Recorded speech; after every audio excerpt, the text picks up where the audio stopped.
The idea for today's video took its rise from a casual night's viewing with friends of an episode of Agatha Christie's Poirot titled Taken at the Flood, which related the usual dark tale of a highly manipulative, cunning murderer using the elaborate and convoluted strategies typical of Hercule Poirot novels. But what made this particular episode interesting was the effect it had on both us men and women who were watching. The central protagonist was a tall, handsome and mysterious Irishman called David Hunter, who was highly controlling of the life and finances of his recently widowed and now very wealthy sister, who was being hustled by her in-laws for money and favours. It was an overprotectiveness that was way beyond reasonable, and his disdain for the formerly haughty but now financially challenged and grovelling extended English family was anything but restrained. He was rude, abrupt, condescending, and dismissive of everyone around him. In psychology jargon, his disagreeableness rating would have been off the scale. But into the picture comes a lovely young woman, a favourite niece figure of Poirot, and we are told recently returned from voluntary work in Africa to become engaged to a nice, hard-working young man she has known since childhood. Compared to her outgoing, world-wise and confident nature, he seems rather shy, sheltered and insecure, though very devoted to her and excited at the prospect of starting a life together. It's made very apparent to us that the match has an awkwardness and imbalance to it, but she persists in the charade, letting him continue to believe she feels the same way.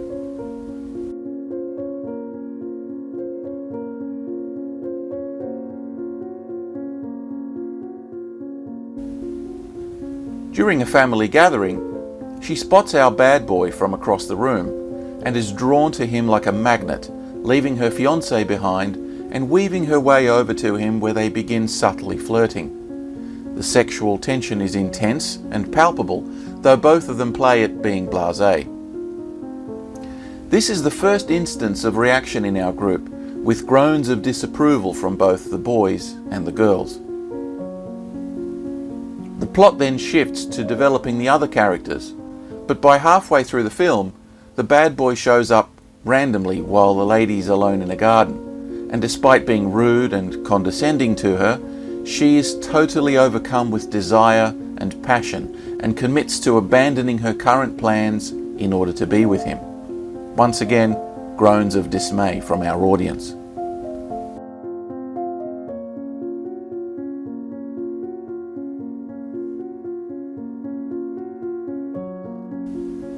In the meantime, he is indicted for a murder and imprisoned with the prospect of hanging, so the lady becomes increasingly agitated and anxious, snapping randomly at her cuckolded fiancé, who finally becomes suspicious of her true feelings. In a later scene, it's revealed to her that his garden seductions were totally contrived, purely so he could use her as an alibi, and despite publicly humiliating her and callously rejecting her, she crawls over to our bad boy and embraces him, as if she knows better. By now, we're all stunned with our mouths gaping and ready to throw tomatoes at the screen. Surely this must be nonsense, but there is an uncomfortable undercurrent we all recognise. When Poirot eventually confronts the murderer at the usual gathering of suspects near the end, I was surprised at the level of rage he displayed, which was beyond usual for Poirot and clearly intentional in the script. The unmasked murderer, his bottomless evil revealed for all, then threatens to blow up the room and kill everyone. At this tense moment, the jilted lady suddenly stops sobbing and bizarrely, confidently strides up to him, asserting that he won't set off the bomb because he loves her.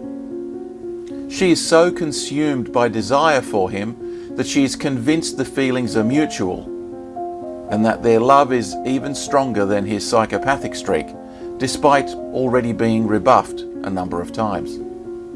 Of course, he doesn't blow them up because he was bluffing, but once again, with a smirk on his face, he humiliates her and shows her up to be a totally infatuated moron. Even the brilliant Poirot has a look of failed comprehension on his face.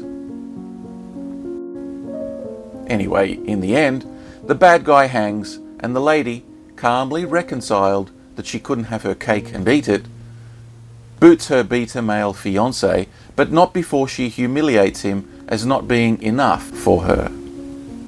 I don't care. Love is bigger than happiness. And decides to skip off back to Africa with more booze from the crowd.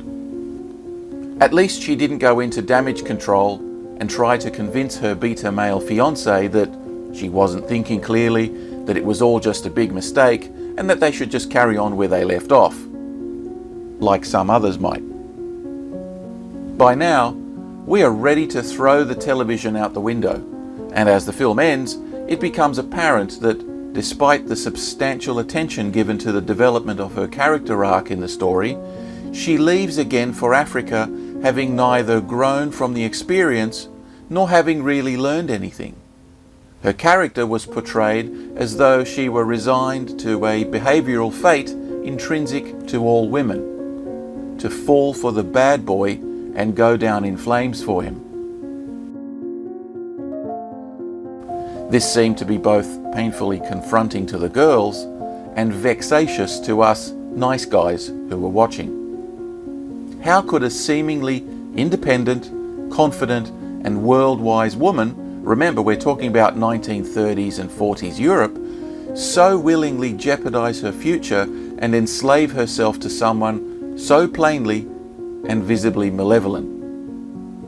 At one point, she even confesses to Poirot, This man, I need him. Even if he beat me, I would kiss his hands and love him. So what was the real subject of this story, and why did we all react in such a visceral way?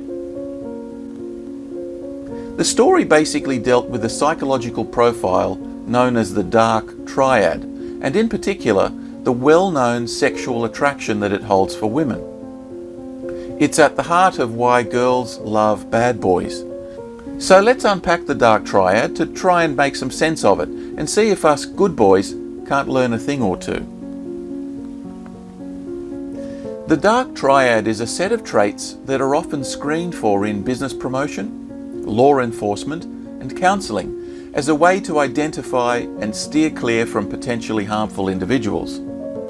They are comprised of the combined psychological traits of Narcissism, Machiavellianism, and Psychopathy. There is a significant overlap between these traits, with Narcissism largely characterised by grandiosity, pride, entitlement, egotism, vanity, lack of empathy, and selfishness, while Machiavellianism is defined as the intentional manipulation and exploitation of others, characterised by deceitfulness, an absence of morality, cynicism, unemotional callousness, power-seeking, and a high level of self-interest. Psychopathy, meanwhile, is characterised by antisocial behaviour, disregard for social cues, impulsivity, compulsive lying, selfishness, disregard for authority, callousness, risk-seeking, and remorselessness when faced with the consequences of their actions. At first glance, nobody in their right mind would be attracted to any of these characteristics, and yet numerous studies have found that Dark Triad traits generally lead to, firstly, higher status and authority, secondly, social control and power, and thirdly, intense sexual appeal. So let's have a look at these in turn. Men with Dark Triad traits have some tendency to be more extroverted, which means that they are more likely to have a wider social and business network. It also means they are more likely to engage and proposition others. They take more chances, make bigger bets, and shamelessly use the talents and resources of others for their own advantage. While their pride can end up being their undoing, when they fail, others usually take the fall, often willingly, while these quickly re-establish themselves and move on. They promote themselves more, undermine competitors, and are ruthless in all their dealings. They are prepared to sacrifice anyone and anything in order to advance and achieve their goals. This means that they often accelerate their rise on the dominance hierarchy and are quite happy to be alone at the top with lackeys and sycophants rather than real relationships. When they do enter into relationships, it's almost always with an agenda of personal gain, gratification, and progress. To ensure this, they have an obsessive and compulsive need to control those around them. They dominate conversations, put others down, and disregard social politenesses. They tend to be highly jealous of their lovers, fearful and paranoid of betrayal, because this type of person will inevitably be privy to their secrets and weaknesses. Yet, Dark Triad types are themselves flirtatious and unfaithful. They micromanage every aspect of the lives of their families, making decisions on their behalf, and will unhesitatingly resort to sarcasm and humiliation, shit-testing, as well as gaslighting, in order to destabilize and maintain power over others.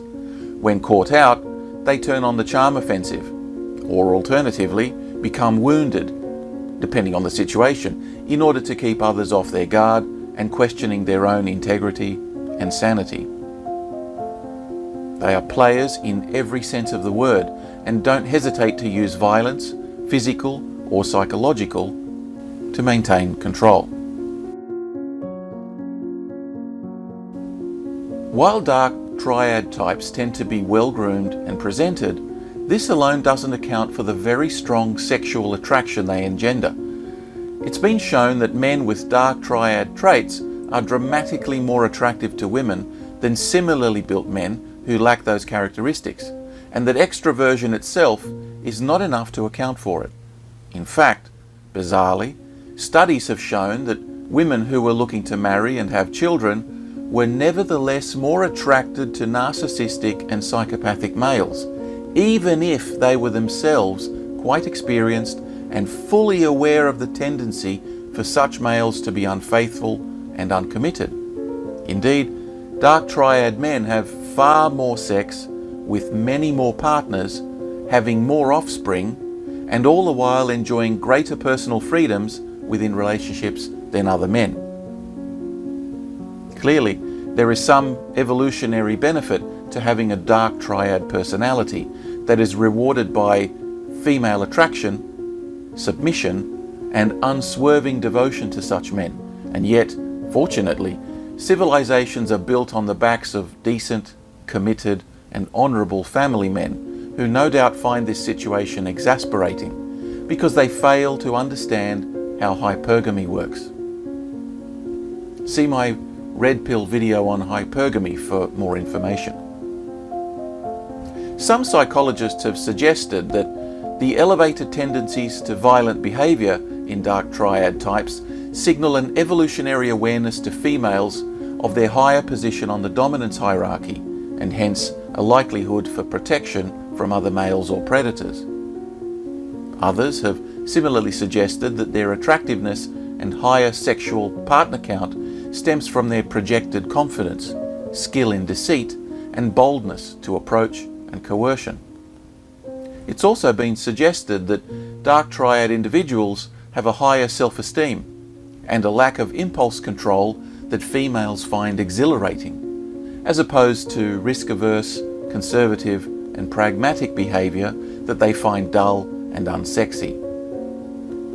It may be that this wild streak triggers the archetypical need for females to tame the beast or cultivate the wild man, as so many of our myths and folktales relate to us.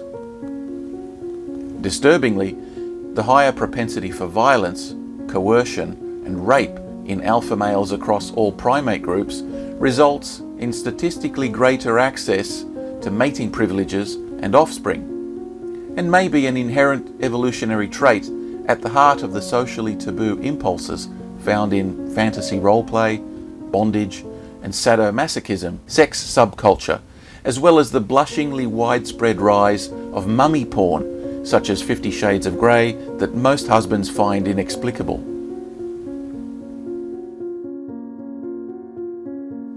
So can a nice guy take away any lessons from studying the characteristics of the Dark Triad without himself becoming a sinister individual? If we summarise the triad into its less pathologically described essence, perhaps we might say that narcissists have an incontrovertible sense of self-worth. Machiavellians always look out for number one first. And psychopaths don't get swayed by feelings. We might further say that these individuals always project an air of confidence. They unflinchingly do what is necessary to achieve their objectives, despite the cost, and they don't let themselves be swayed by public opinion. For example, Machiavelli, in his book The Prince, was interested in how best to rule a kingdom. He recognized that a good king was almost always an ineffective one, which would inevitably lead to vulnerability, strife, and destruction for his people.